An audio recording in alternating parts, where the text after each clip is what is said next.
बुद्ध का उपदेश। एक बार प्रदेश में अकाल पड़ा। यह देखकर गौतम बुद्ध को बड़ा दुख हुआ। उन्होंने लोगों से कहा कि बहुत से लोग अन्न और वस्त्र के लिए तरस रहे हैं। उनकी सहायता करना हर मनुष्य का धर्म है। आप लोगों से जो कुछ बने वह दान करें। बुद्ध का उपदेश सुनकर सब लोग बिना दिए अपने अपने घर चले गए। एक गरीब व्यक्ति बैठा ही रह गया। उसने सोचा कि मेरे पास तो ये वस्त्र है, अगर मैं उन्हें उतार कर दे दूंगा तो नंगा हो जाऊंगा। उसने फिर ये सोचा कि मनुष्य भी वस्त्र के पैदा होते हैं और बिना वस्त्र के ही चला जाता है।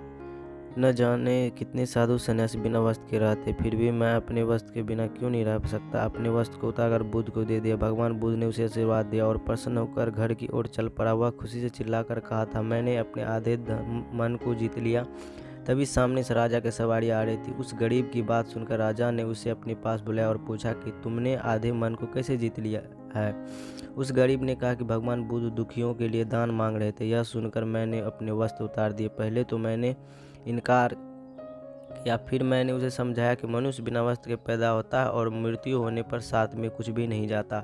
राजा उसकी बात से बड़ा प्रसन्न हुआ। उसने मोतियों का हार और कीमती वस्त्र उसे दिए।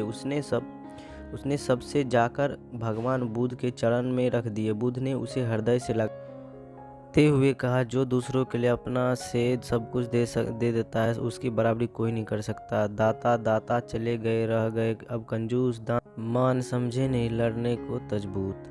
सो हेलो गाइस, कैसी लगी कहानी? अगर कहानी अच्छी लगे तो लाइक कमेंट सब्सक्राइब जरूर करें। धन्यवाद।